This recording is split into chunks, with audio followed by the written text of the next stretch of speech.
said I wasn't going to do a video on how to bulletproof a Speed Feed 500 head, but I might as well. It may help somebody.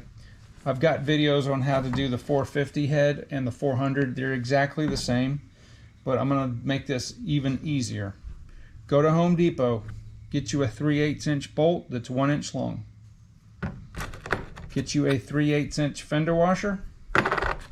Get you a 3/8 inch flat washer, and of course the nut. Okay, so the easiest way to find the center of the hole is to put the nut on just so it's flush like this, and our goal is to press this nut in here, which it's going to be in there in a little bit anyway, but and then just tap it down. Okay, and then take your socket, and as you do that, it's going to pop this out, right? Pop that out, but it also made an indentation in there. And then just take a punch or whatever you got, scribe a, or you can take a nail or whatever you got, just to kind of make a center point right there. And then we're going to grab, I'm just grabbing a random small drill bit. This one is, it looks to be about 11/64. And then I'm just going to, let me do this down like this.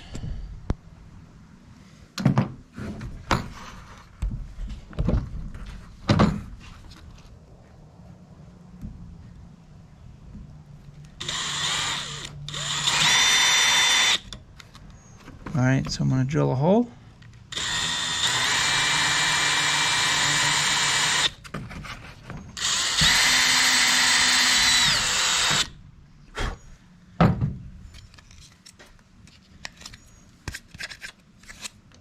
Okay, that looks like to be pretty good. Of course, it's slightly off center. You're not going to be able to get it perfectly centered. And then I'm just going to grab another drill bit that's a little bigger. This is a 1/4 inch. And then I'm going to make this hole bigger. Maybe. This chalk is not holding.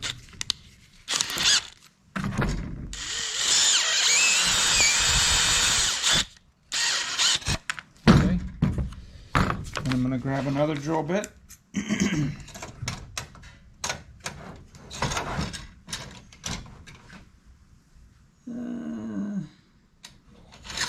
Do a 21/64. And I'm just picking these randomly.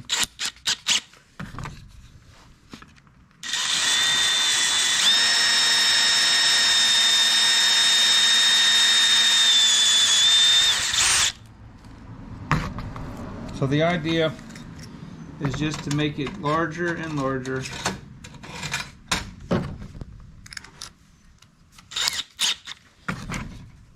This happens to be 23/64.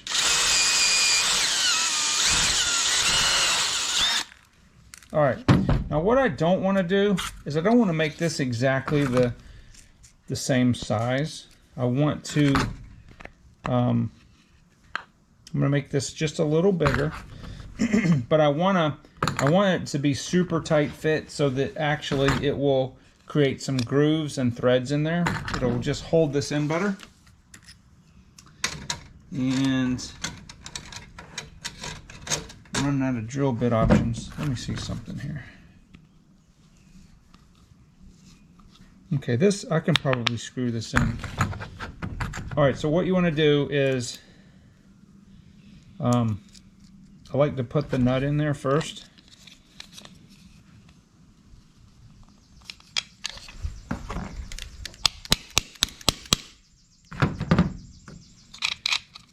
Okay, so the nut stays in there like that, and then the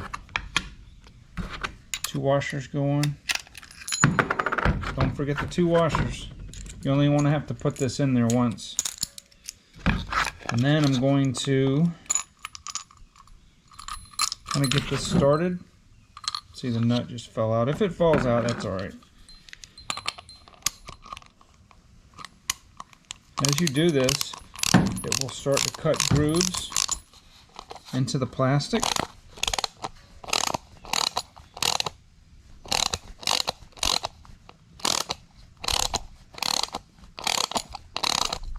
Okay.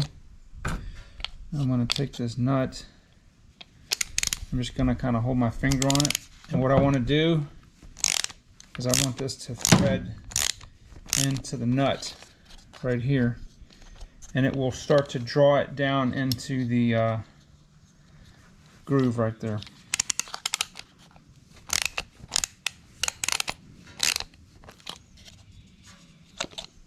Okay, now it's starting to do that. So what you want to do is,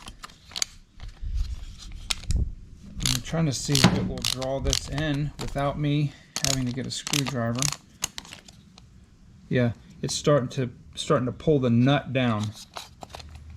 See? But I don't want the nut to spin. So let me grab a little screwdriver.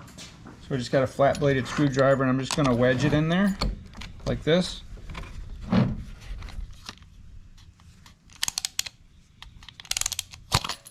And then tighten this. Let me see if you guys can. All this is doing is it's keeping the nut from turning.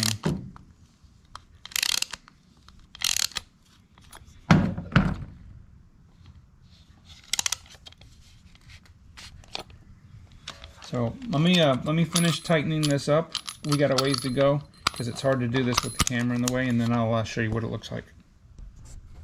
All right, so here's another technique you can use. Once you start to get the bolt recessed, just take your socket and put it on there, and then take a wrench and tighten the back like this. Okay. So you can see that the nut has gone almost all the way in. Hope you can see that. And then this is super tight. And then we're just going to take the spring, put it back on there. Okay. And then we'll just reassemble this. That's it. So you should have plenty of travel. That's why you don't want the bolt too long. An inch is plenty fine for this. And yeah, it's bulletproofed.